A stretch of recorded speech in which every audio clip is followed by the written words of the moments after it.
السلام علیکم ورحمۃ اللہ وبرکاتہ۔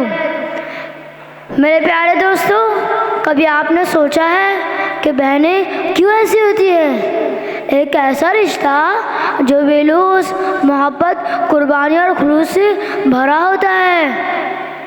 آج میں آپ کے سامنے ایک کہانی پیش کرنے جا رہا ہوں جو نہ صرف آپ کے دل کو چھوئے گی بلکہ آپ کو یہ سوچنے میں مجبور کر دے گی کہ ہم ان رشتوں کے ساتھ انصاف کر رہے ہیں۔ میرا موضوع ہے بہن کیوں ایسی ہوتی ہے، اور اس کہانی میں چھپا سبق شاید آپ کی زندگی بدل دے۔ ایک سہانی شام تھی۔ حمزہ اور اس کا دوست عمران ایک گلی کے نکڑ پہ بیٹھے بات کر رہے تھے۔ حمزہ نے اچانک عجیب سا سوال کیا، یار بہن کیوں ایسی ہوتی ہے؟ عمران حیرت سے اس کی طرف دیکھنے لگا اور کہا، ایسے کیسے؟ آخر بات کیا ہے؟ حمزہ گہری سانس لیتے ہوئے کہنا شروع کیا، جب بھی میری بہن ہمارے گھر آتی ہے امی اسے صابن، چاول اور دیگر چیز دے کر رخصت کرتی ہے۔ میری بیوی کو یہ سب برا لگتا ہے، وہ بار بار طنز کرتی ہے، کہتی ہیں جب دیکھو تمہاری بہن سب لے جاتے ہیں اور ہم خود مشکل سے گزارا کر رہے ہیں۔ میں اکثر سوچتا ہوں شاید وہ ٹھیک کہتی ہے۔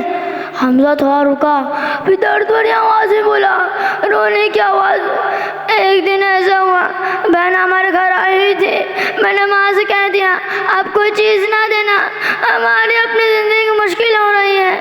میری بات بہن نے سن لی مگر اس نے کچھ نہ کہا۔ وہ شام کو اپنے بچوں کو تیار کر رہی تھی اور مجھ سے کہنے لگی، بھائی مجھے بس اسٹاپ تک چھوڑ دو۔ میں نے دل رکھنے کے لیے کہا کچھ دن اور رک لو، مگر وہ مسکرا کے جواب دی، بچوں کی اسکول کی چھٹیاں ختم ہو رہی ہے، جانا ضروری ہے۔ میں سمجھ نہ سکا کہ وہ دل میں کیا لے جا رہی تھی۔ حمزہ کے بعد بھر آ گئی، عمران میرے بیٹے کو ٹی بی ہے، علاج کے لیے پیسے نہیں ہے، مہنگائی آسمان چھو رہی ہے، پہلے ہی سے میں سر پہ لاکھوں کا قرض ہے۔ میں اندر ہی اندر گھٹ رہا تھا مگر کچھ کہنے کی ہمت نہیں کر پا رہا ہوں۔ پھر حمزہ تو جذباتی ہو کر بولا، یہ سب جائیداد کی تقسیم کی وقت پہ باتیں یاد آتی ہے جب ماں نے کہا تھا بہنوں کا حصہ دینا ہے تو میں نے غصے میں انکار کر دیا تھا، کہا تھا کہ بہنوں کا حصہ دینا کیا مطلب، وہ تو اپنا سسرال جا چکی۔ بہن چپ رہی مگر اس کی آنکھیں متاثر واضح تھی۔ اس دن ماں نے ضد کر کے کچھ دیا تو میں غصے میں گالی دے کے انکار کر دیا۔ آج یہی بات میرے دل کو کاٹ رہی ہے۔ حمزہ کی آنکھوں میں آنسو آ گئے۔ پھر ایک دن ایسا ہوا بہن ہمارے گھر آئی ہوئی تھی، میری بیوی نے کہا کہ گوشت یا بریانی مت بنانا۔ بہن تھوڑی دیر بعد میرے پاس آئی اور مجھے کہنے لگی، بھائی کیا ہوا، پریشان لگ رہے ہو؟ میں ہنس کے کہا کچھ نہیں، سب ٹھیک ہے، مگر وہ سمجھ گئی۔ حمزہ کے بعد بھاری ہو گئی۔ پھر اس نے پرس سے اپنا سونا کنگن نکال کر میں ہاتھ میں رکھتے ہوئے کہا، یہ لو ببلو کا علاج کرا لو۔ ساتھ ہی اس نے 10 9 100 کے میں ہاتھ میں رکھے اور کہا، یہ میری جمع پونجی ہے، لے لو۔ اس کے بعد وہ مسکرا کے بولی، اپنا خیال رکھنا اور یہ بال کٹوا لینا، کتنے بڑے ہو گئے ہیں۔ جاتے ہوئے اس نے کہنے لگی، یہ کسی سے مت کہنا، تمہیں میری قسم۔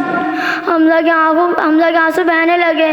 جب وہ جا رہی تھی میں نے اس کی پیر کی طرف دیکھا، اس کی چوٹی ٹوٹی ہوئی تھی، دوپٹہ وہی پرانا جو ہمیشہ پہنتی تھی۔ میرے دل میں خیال ہے کہ مجھے جائیداد کے وقت بھی کچھ نہ دیا تھا اور آج وہ اپنا سب کچھ دے کر چلی گئی۔ یہی بہن ہوتی ہے جو اپنے دکھ کو بھول کر بھائی کے لیے سب کچھ قربان کر دیتی ہے۔ عمران حمزہ کی باتیں سن کر عمران کے آگے نم ہو گئی۔ وہ بولا، کیوں بھائی، بہن ایسی ہی ہوتی ہے۔ یہ کہانی ہمیں یہ سکھاتی ہے کہ بہنوں کے پیار خالص ویلوز ہمیشہ قائم رہنے والا ہوتا ہے، مگر ان کی قربانیوں کو کبھی فراموش نہ کرے کہ بہن حقیقت میں نعمت ہوتی ہے۔ السلام علیکم ورحمۃ اللہ وبرکاتہ۔